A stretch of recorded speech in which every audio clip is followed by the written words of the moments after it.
আমি নিশ্চিত বিশ্বাস করি বাংলাদেশের আগামী দিনে লড়াইয়ের নেতৃত্ব দেবে শ্রমিক শ্রেণী। আর এই নেতৃত্ব দেওয়া শ্রমিক শ্রেণীরই যারা থাকবেন সেই লড়াইয়ে আপনারাই তারা। আপনাদের নিজেদেরকে উপযুক্তভাবে গড়ে তুলে নিজেদের ভাগ্য বদলের সাথে সাথে বাংলাদেশে যারা বঞ্চনা, অভাব, অপমান, দুঃখ, কষ্ট, দারিদ্রতা, অসম্মানের যারা মুখোমুখি, তাদেরকে মুক্ত করার জন্য আপনাদের নেতৃত্বদায়ী ভূমিকা পালন করতে ঐক্যবদ্ধ হওয়ার যে অনিবার্য প্রয়োজন। সময় অপেক্ষা করছে এখন আমাদের জন্য, সময় দেশ অপেক্ষা করছে আমাদের জন্য। এই বাংলাদেশে জন্মগতভাবে যে অধিকার, অন্ন, বস্ত্র, শিক্ষা, চিকিৎসা, বাসস্থান, আশ্রমমুক্ত কাজের স্বীকৃতি এবং ধান শুকানোর আগে শ্রমিকের ন্যায্য মজুরি, সেই রাষ্ট্র গঠন করার মহাকর্তব্য আপনাদের উপরে। সেই মহাকর্তব্যে আপনাদের শরিক হবে 735 লাখ মানুষের সাথে কৃষক, কামার, কুমার, বাংলাদেশের মধ্যবিত্ত সকল শ্রেণীর মানুষ যখন শ্রমিক শ্রেণীর নেতৃত্বের প্রতি আস্থা রাখবে, পৃথিবীর বহু দেশ বদলে দিয়েছে সকল শোষণার বঞ্চনায়, বাংলাদেশেও সেটা সম্ভব। আজকের সেই আস্থা আপনাদের উপর রেখে আমাদের চলায় ফেরায়, কথা বলায়, আচরণে, সংগঠন পরিচালনায় আমার সদস্যদের কাছে আমি যেন একটা অনুকরণীয় আদর্শ হিসেবে নিজেকে গড়ে তুলতে পারি।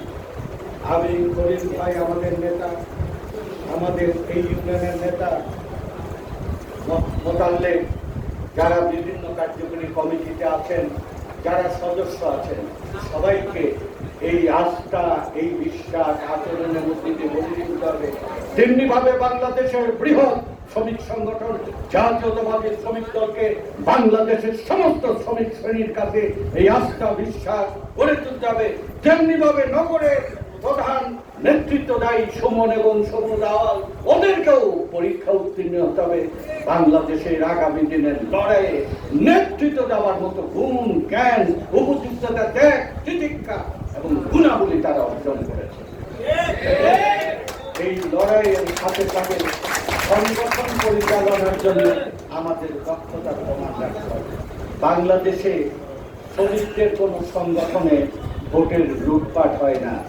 হাসিনা ভোট লুট করে ক্ষমতায় যাওয়ার মোহ জাগলেও যে আমরা শিক্ষিত মজুর, কৃষক, কুলি কামার, তারা কিন্তু আমরা আইনের বাইরে, নিয়মের বাইরে যাই।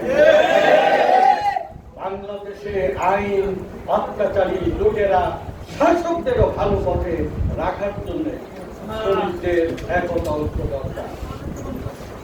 আজকে এ কারণেই আমরা 3 বছর পরে পরে ভোটের মাধ্যমে গণতান্ত্রিক নিয়মে জবাবদিহি, সুস্থ, নিরপেক্ষ, গ্রহণযোগ্য পদ্ধতিতে নেতা নির্বাচন।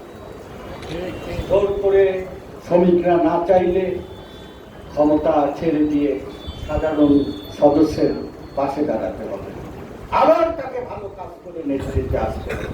এটাই হচ্ছে গণতান্ত্রিক নিয়ম। আজকে এই সাধারণ সভা আপনাদের সামনে সেই পরীক্ষার দিন।